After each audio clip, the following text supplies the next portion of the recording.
The Great Fire of London in 1666 destroyed half the city, but it also created the secret to the greatest heist in history. What's the most surprising historical fact you've learned about the city you live in? In this video, we'll tell the incredible story of how a thief entered the most secure vaults of the modern world by using a forgotten city buried beneath the ashes. London is two cities. The first is the city every tourist knows, the one that smiles from every postcard, the metropolis that is alive and breathing, where bridges stretch like necklaces over the River Thames, where skyscrapers of glass and steel pierce the sky, where red buses and black cabs flow in a never-ending river.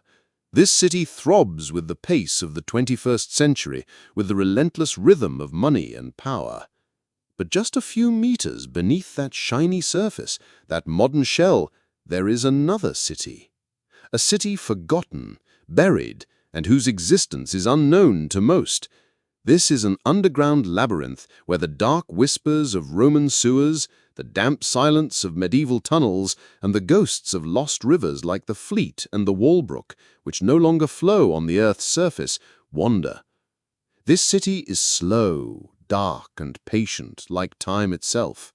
And most of the time, these two cities live in perfect disharmony, unaware of each other's existence, until someone decides to tear the veil between these two worlds.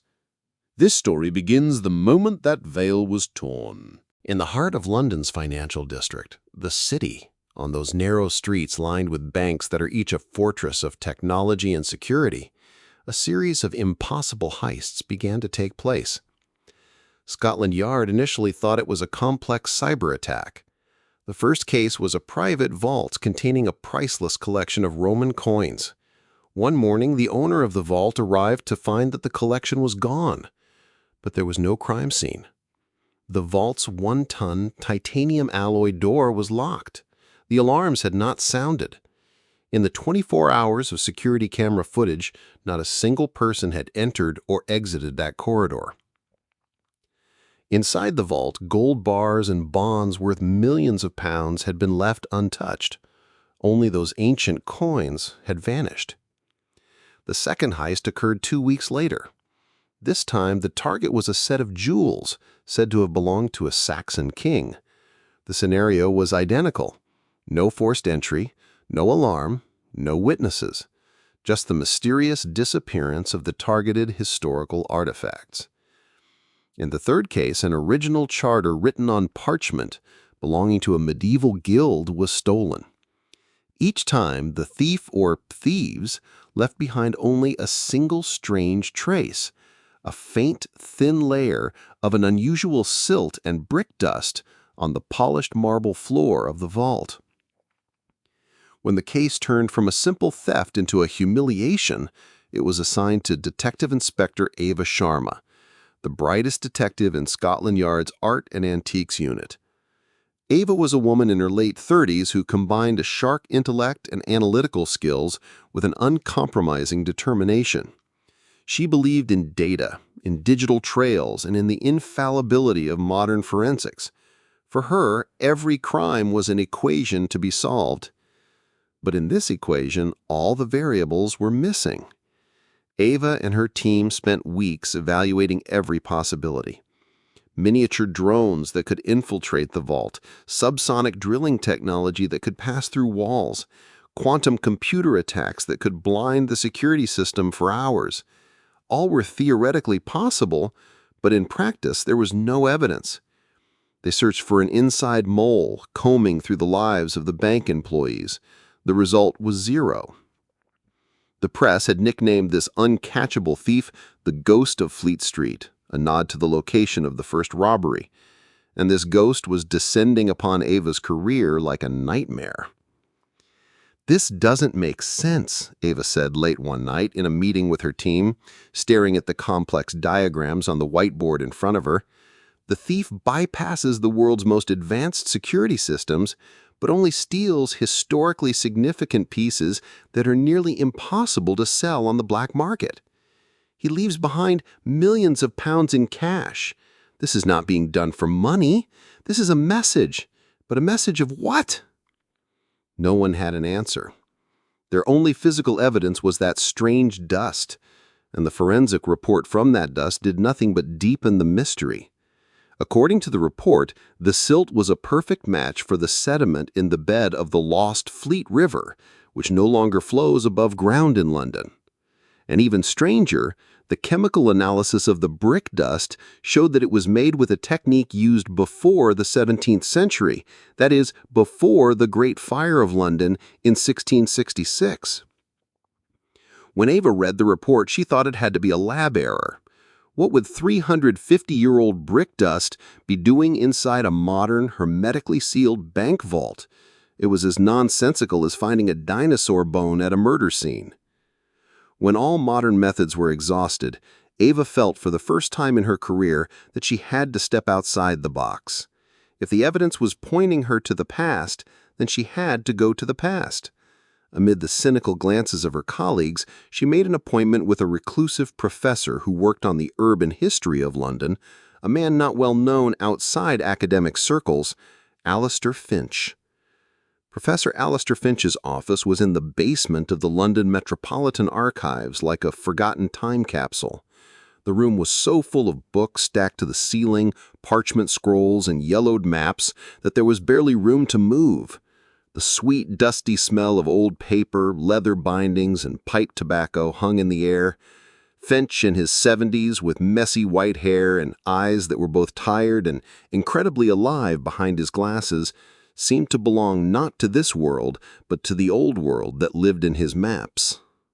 When Ava showed him the list of stolen artifacts and the forensic report, a thrill that had not been seen for years sparked in the old man's eyes.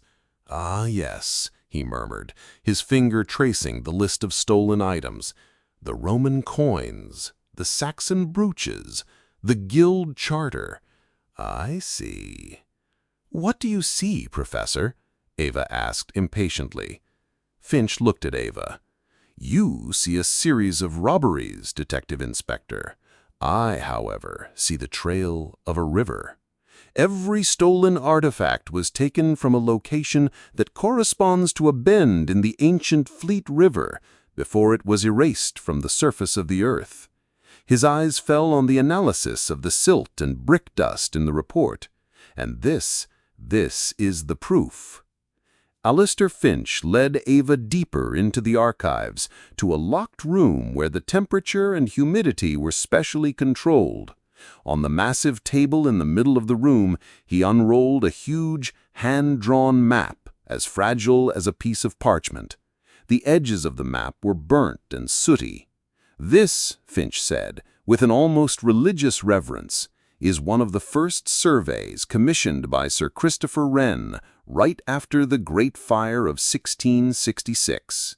When the fire destroyed the wooden and complex structure of medieval London, it also, for a brief moment, exposed the secrets beneath the city, the Roman sewers that had been hidden for thousands of years, the forgotten tunnels, the old riverbeds that had been covered up and turned into streets. Wren mapped this underground network before rebuilding the city. This is the map of the secret arteries beneath the veins of modern London, the dark circulatory system that no one knows about." Finch drew a line on the map with his trembling finger. "This is the old bed of the Fleet River. And look," he said, his finger touching the locations of the robbed banks.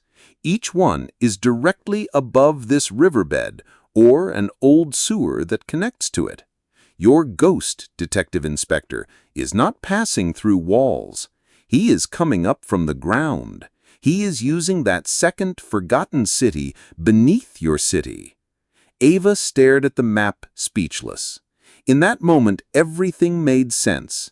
The thief was not a high-tech genius. He was a historian, an archaeologist, and the technology he was using was not quantum computers, but a 350-year-old burnt map. The Great Fire of London was not just a disaster, it was also the key that had enabled this impossible crime. Now Ava no longer had a ghost to chase, but a map to follow. she and Professor Finch formed an unprecedented partnership that bridged the modern and ancient worlds. For days, in the silence of the archives, they overlaid Finch's sooty maps onto Ava's Geographic Information System, GIS. They drew the ghostly blue lines of the forgotten rivers and tunnels onto a modern digital map of London. By following the pattern created by the stolen artifacts, they managed to predict the ghost's next target.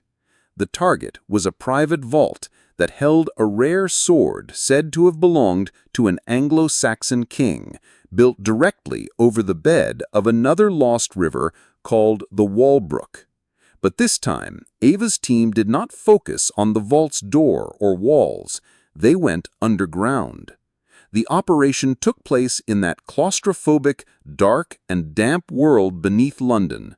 Ava's team placed seismic sensors and fiber-optic cameras in the network of tunnels beneath the target. This was not a chase with sirens blaring through the streets. This was a tense waiting game where the only sounds were the dripping of water seeping through centuries-old bricks and their own heartbeats. And finally, the sensors detected movement. On the screens, a single human silhouette appeared, moving through a narrow tunnel. The ghost was moving towards its target. Ava's team ambushed him not in the shiny bank vault, but in his own dark kingdom. In that dark labyrinth, the confrontation took place inside a narrow, moss-covered Roman sewer. When the cornered ghost took off his mask, what they found was not a hardened criminal, but a middle-aged man with both intelligence and a deep sorrow in his eyes. The man's name was Edward, and he was the last descendant of a family whose lands and entire fortune had been unjustly seized by a powerful guild during the chaotic rebuilding of London after the Great Fire of London. His family had spent generations searching for the documents and artifacts that would prove this injustice. Edward had spent his life studying the same maps that Professor Finch knew, memorizing that underground world to reclaim his family's honor. His goal was not to get rich, but to take back the stolen pieces of his family's history from the very lands they belonged to. Edward was arrested, but his story brought a 350-year-old historical injustice to light. Ava Sharma had solved the strangest and most difficult case of her career by going beyond the limits of modern science and listening to history itself. In the final scene, Ava was visiting Professor Finch in the archives again. Finch had a modern map of London spread out on the table. Then he placed a transparent acetate sheet on which the ancient rivers and tunnels were drawn over it. The two cities, superimposed on each other, formed a single complex whole. "Every city has two histories, Detective Inspector," Finch said with that wise smile of his. "The one they build and the one they bury. The real secret is knowing which one you are looking at." As Ava looked at the combined map, she knew that from now on, whenever she looked at the glittering skyscrapers of London, she would know that they were not just made of steel and glass, but that they were also built on ashes, secrets, and forgotten rivers. Beneath the surface of every modern city lies a forgotten history and untold stories. To discover how the maps of the past can solve the greatest mysteries of the present, don't forget to subscribe to Parallel Storylines. See you in the next case file.